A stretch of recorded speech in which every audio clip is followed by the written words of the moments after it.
naka-enjoy na rin lang pa at may grupo sa Surigao del Sur na willing-willy sa pangungulekta ng honey o pulot.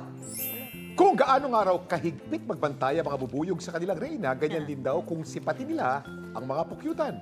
Yan ang kwentong inalam ni Mark Salazar. Ang pulot-pukyutan sa matatayog na puno sa kagubatan, masusing sinisipat at binabantayan. Maingat din ang bawat galaw bago makuha ang inaasam na pagkakakitaan. Sila ang grupo ng Wild Honey Hunters sa Surigao del Sur.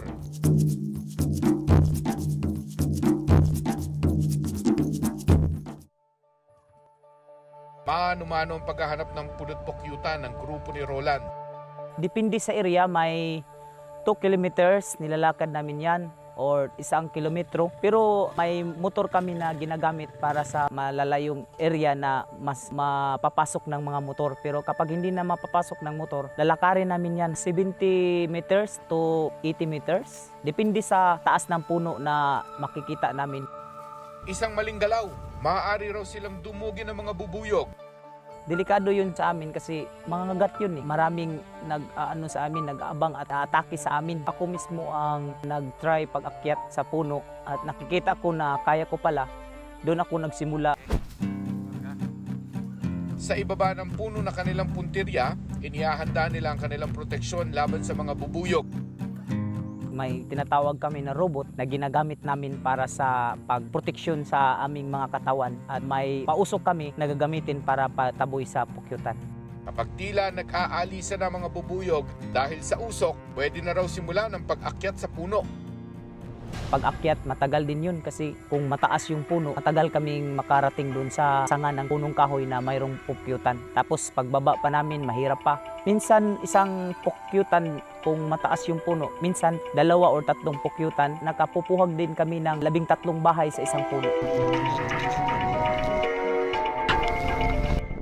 Isa't kalahating dekada na raw itong hanap buhay ni Roland. Nangunguha kami ng pulot-pukyutan para makabili kami ng bigas. Nakikipaglaban sa mga bubuyog.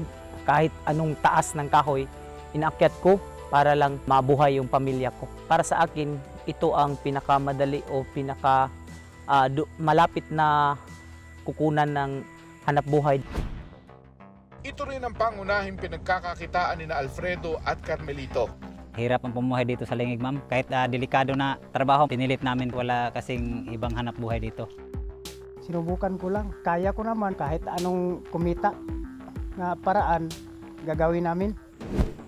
Pagkatapos manguha ng pulot-pukyutan, kakayurin at pipigain nila ito bago ilagay sa bote. Maghapon nila itong ginagawa para makaipon ng sapat na pulot. Binta namin sa isang buti is 300 per bottle. Halos sa isang linggo, 4 o 5 araw kami nangunguha ng pukyutan. Kinakaya lang namin yan kasi alam namin na may naghihintay sa amin pagbaba namin, yung mga pamilya namin. Pag uwi namin na kung meron na kaming nadala, masaya naman ang pamilya namin. Malaki, ma'am, kasi nakakain na ng pamilya ko. Dapat alam mo na bukod sa natural na pampatamis, ginagamit din ang honey bilang antioxidant, antibacteria at antifungal. Pero sa mga gaya ni Roland, Alfredo at Carmelito, higit sa tamis na dala ng honey ay ang sakripisyong handa nilang gawin. May maihain lang sa hapag ng kani-kanilang pamilya. Ako, si Mark Salazar, at yan ang kwentong dapat alam mo.